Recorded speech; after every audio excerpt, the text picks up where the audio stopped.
अजय जी, क्या आपको क्या लगता है कि कितना गंभीर मामला हो गया ये? अजय?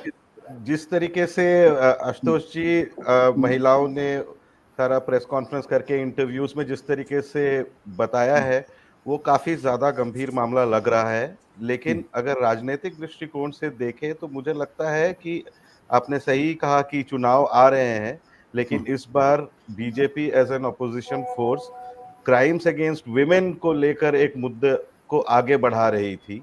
और मुझे लग रहा था कि वो एक नई दिशा में जा रही है, क्योंकि इससे पहले जितनी बार भी चुनाव हुए चाहे, तो उस समय हिंदू और मुस्लिम के बीच में दंगे कराने की कोशिश की गई और लगातार एक हिंदुत्व का नारा वहां पर बीजेपी ने दिया कि किस तरीके से जो ममता बनर्जी है वो मुस्लिम अपीजिंग कर रही है।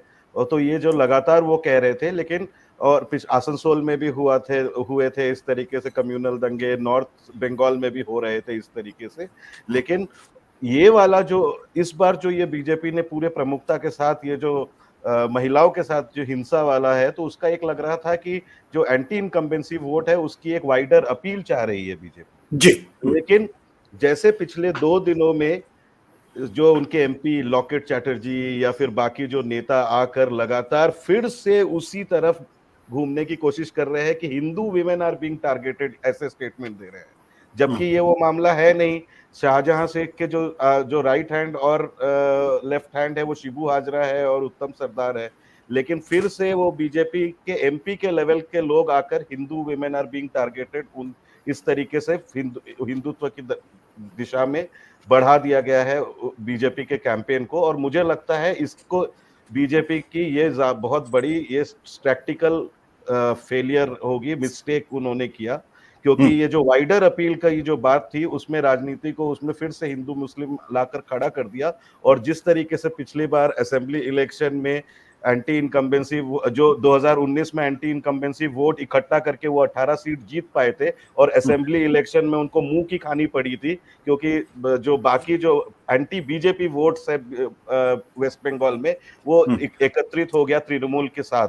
तो अभी मुझे लगता है फिर से इसको अगर हिंदू मुस्लिम का कलर इस ऐसे गंभीर मामले को देने की अगर बीजेपी कोशिश करेगी तो उनका ये पॉलिटिकल मिस्टेक है। और लगातार इसके बात को सभी समझेंगे कि ये सीरियसली इन बातों को वो नहीं उठा रहे हैं। लेकिन रही बात ये, जैसे मोनिदीपा दी ने कहा कि कैसी वो जगह है, ये जगह जो है जो नॉर्थ 24 परगनास और साउथ 24 परगनास, वो इतने डेंस एरियाज है, लगातार बॉर्डर वाले एरियाज हैं ये, कि वहां पर आज भी चाहे आप सिंगल रोड अभी भी जाता है और दोनों तरफ घर और प्रॉपर्टीज बने हुए रहते हैं। वहां पर अगर आप कहे कि 4 लेनिंग कर दे रोड को तो भी नहीं हो सकता, सारे घर तोड़ने होंगे। इतना डेंस एरिया है जहां पे मुस्लिम आबादी बहुत ज्यादा है, जहां हिंदू आबादी बहुत ज्यादा है, और लगातार ये लोग एक साथ में मिलकर वहां पर ये जो प्रॉन मछली और मछली ये करते हैं, फार्मिंग करते हैं। तो लगातार इस तरीके से कम्युनल भावनाएं वहां पर होते हुए भी उस तरीके से नहीं थी। जब से बीजेपी आया है वहां पे हिंदू और मुस्लिम पोलराइजेशन करने की कोशिश कर रही थी।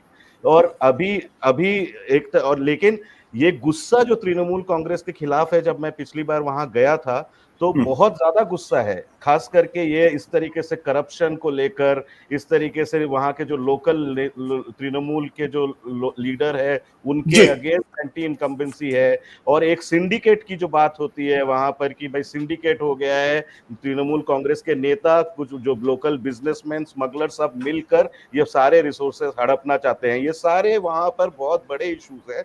लेकिन ऑपोजिशन वहां पर खत्म, बीजेपी ने जो अपोजिशन दिखाया उसमें हिंदू मुस्लिम पोलराइजेशन करने की कोशिश कर रही है। मतलब आपके कहने का मतलब ये जो पोलराइजेशन की कोशिश हो रही है, ये शायद बीजेपी को ही उल्टा पड़ सकता है। अगर ऐसा होता तो फिर ये अपने आप में एक बड़ी राजनीतिक खबर अपने आप हो जाए। सत्य हिंदी का ऐप डाउनलोड करें गूगल प्ले स्टोर पर।